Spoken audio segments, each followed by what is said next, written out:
Hello दोस्तों, कैसे हो? आपका स्वागत है त्रिपाण स्टडी सेंटर में। आज जो हम करने जा रहे हैं ज्योग्राफी के चैप्टर यानी ज्योग्राफी जो भूगोल है, ये अत्यंत महत्वपूर्ण चैप्टर होने वाला है क्योंकि इसमें हम भूगोल के विषय में बहुत ही विस्तार पूर्वक चर्चा करेंगे। चलिए देखते हैं हमारा आज टॉपिक क्या है।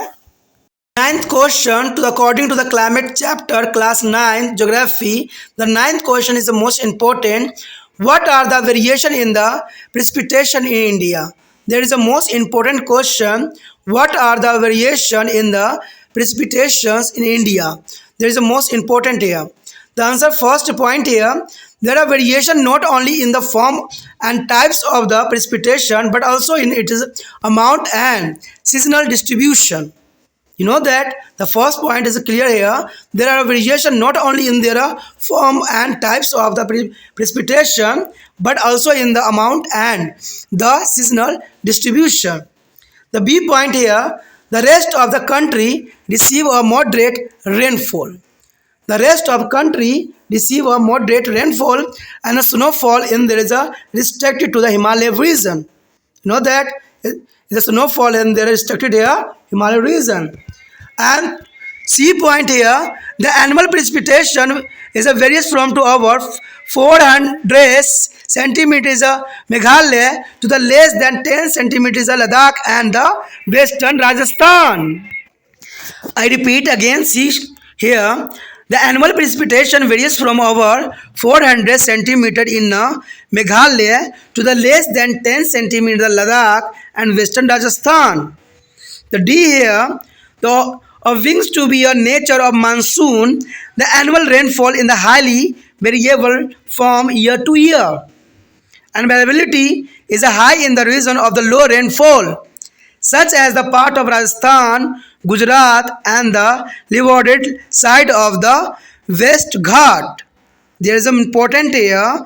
The opening of the nature of the monsoon, the annual rainfall highly variable from year to year, and variability is a high to region of low rainfall such as the part of Rajasthan and Gujarat.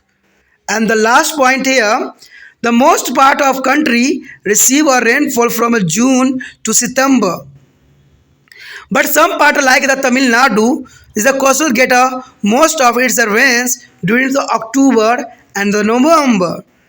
The important point here, the most part of the country receive a rainfall from June to September.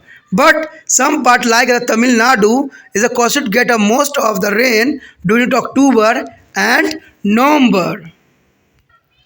अगला जो है ninth question काफ़ी महत्वपूर्ण है। Ninth question ये दर्शाता है कि भारत में वर्षावन में क्या विभिन्नताएं हैं, यानी प्रेसिपिटेशन कैसे होती हैं। तो भारत में वर्षावन में क्या विभिन्नताएं देखने को मिलता है, तो इसी बात पे जो है हम यहाँ विस्तारपूर्वक चर्चा करने की कोशिश करेंगे और जानने की कोशिश करेंगे कि भारत में जो है वर्षण में क्या विभिन्नता देखने को मिलती है। तो पहला पॉइंट यही दर्शाता है कि वर्षा के रूप में, प्रकार में ही नहीं बल्कि इसके मात्रा और मौसमी वितरण में भी विभिन्नताएं होती है। यानी पहला पॉइंट साफ कर देता है कि वर्षा के रूप और आकार में ही नहीं बल्कि इसकी मात्रा और मौसम वितरण में भी काफ़ी विभिन्नताएं देखने को मिलता है। कहते हैं शेष देश में सामान्य वर्षा होती है, यानी पूरे देश में देखा जाए शेष देशों में तो सामान्य वर्षा होती है और हिमपात हिमालय क्षेत्र तक ही सीमित होती है, क्योंकि जो रेनफॉल होती है, स्नोफॉल होती है, सिर्फ हिमालय क्षेत्र में ही देखने को मिलता है। ठीक है। मेघालय में वार्षिक वर्षा जो होती है 400 सेंटीमीटर से अधिक होती है, क्योंकि आपको पता है अगर क्वेश्चन आ जाए कि सबसे अधिक वर्षा कहाँ होती है तो आप चेरापूंजी मेघालय के नाम ले सकती हो, क्योंकि यहाँ पर 400 सेंटीमीटर वर्षा होती है। और देखा जाए तो जो है मेघालय क्षेत्र में पूरे वर्ष वर्षा होती रहती है। तो आप समझ सकते हो कितने अधिक रेनफॉल का क्षेत्र है ये। कई बार जो है ये क्वेश्चन कई जगहों पर पूछा गया है कि अधिक वर्षा वाले क्षेत्र का नाम बताइए, तो ये ऑप्शन में या तो मेघालय होगा या आपका चेरापूंजी होगा। तो दोनों का मतलब एक ही क्षेत्र है। ठीक है, तो आप मेघालय भी बोल सकते हो या चेरापूंजी भी कह सकते हो, जहाँ पर सबसे अधिक वर्षा होती है 400 सेंटीमीटर से भी अधिक वर्षा होती है। और देखा जाए दूसरे क्षेत्र में जहाँ पर वर्षा बहुत अधिक कम होती है वो लद्दाख है, यानी लद्दाख और पश्चिमी राजस्थान में, लद्दाख और पश्चिमी राजस्थान में 10 सेंटीमीटर से भी कम वर्षा होती है। यानी यहाँ पर सूखा का जो है मार झेलना पड़ता है। जहाँ पर देखोगे तो कहते हैं लद्दाख में और पश्चिमी राजस्थान में 10 सेंटीमीटर से भी कम वर्षा होती है। तो कहते हैं वहाँ पर सिर्फ फुहारे होते हैं और चले जाते हैं, क्योंकि 10 सेंटीमीटर इसी बात की ओर संकेत कर रहा है। अगर हम अगले पॉइंट की बात करें तो कहते हैं मानसून की प्रकृति के कारण वार्षिक वर्षा वर्ष दर वर्ष अत्यधिक परिवर्तनशील होते रहते हैं। यानी देखा जाए तो ईयर बाय ईयर जो वर्षा की जो परिवर्तनशीलता है वो अधिक बदलाव की तरफ इशारा करता है। और कम वर्षा वाले क्षेत्र जैसे राजस्थान, गुजरात के कुछ हिस्से और पश्चिमी घाटों के जो है पवन वहीन भागों में परिवर्तनशील अधिक होती है, क्योंकि यहाँ पर पवनें जो है गलत दिशाओं में बह रहे होते हैं, जिसकी वजह से राजस्थान और गुजरात में वर्षा होती ही नहीं है। तो काफ़ी महत्वपूर्ण बात है कि राजस्थान गुजरात में वर्षा होती भी है तो 10 सेंटीमीटर से भी कम होती है, 10 सेंटीमीटर के आसपास होती है। तो ये आप समझ सकते हो कि ये क्षेत्र जो है काफ़ी जो है सूखे के चपेट में हर समय रहती ही रहती है। यदि हम अंतिम पॉइंट की बात करें तो कहते हैं देश के अधिकांश भागों में जून से सितंबर तक वर्षा होती है। यानी भारत के क्षेत्र में देखा जाए तो कहते हैं अधिकांश भागों में जून से सितंबर तक वर्षा होती है, लेकिन तमिलनाडु तट जैसे कुछ भागों में अधिकांश वर्षा अक्टूबर नवंबर के दौरान होता है। और आपको पता है अक्टूबर नवंबर जो है सर्द ऋतु का समय होता है।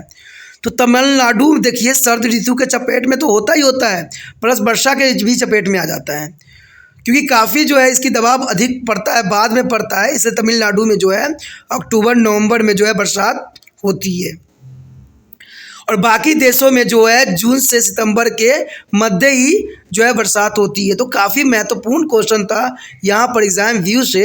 अगर ये क्वेश्चन आपको अच्छे से समझ में आ गया, समझ गए हो, तो जितना हो सके इस वीडियो को जो है अपने दोस्तों तक शेयर कीजिए, जिससे वो भी लाभान्वित हो सके। क्योंकि कहते हैं दूसरे की भलाई करना ही कहते हैं अपना भलाई करने के समान होता है।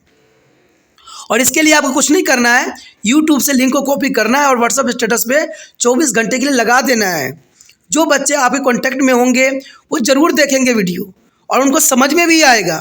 तो आपके कारण किसी दूसरे बच्चे को वीडियो मिलता है और समझ जाते हैं और एग्ज़ाम में पास हो जाते हैं। तो कहते हैं इससे अधिक सुखद अनुभव आपके लिए कुछ भी नहीं हो सकता है। ठीक है, और पहली बार वीडियो देख रहे थे तो चैनल को सब्सक्राइब कर लीजिए, तभी जो है आपको 10वीं क्लास के भी वीडियो जो डाला जाएगा उसका नोटिफिकेशन मिलेगा। और कहते हैं जो बच्चे 8th क्लास में हैं उनके लिए भी ये वीडियो काफ़ी महत्वपूर्ण रहेगा, क्योंकि वो 9th क्लास में आप जाने वाले हैं।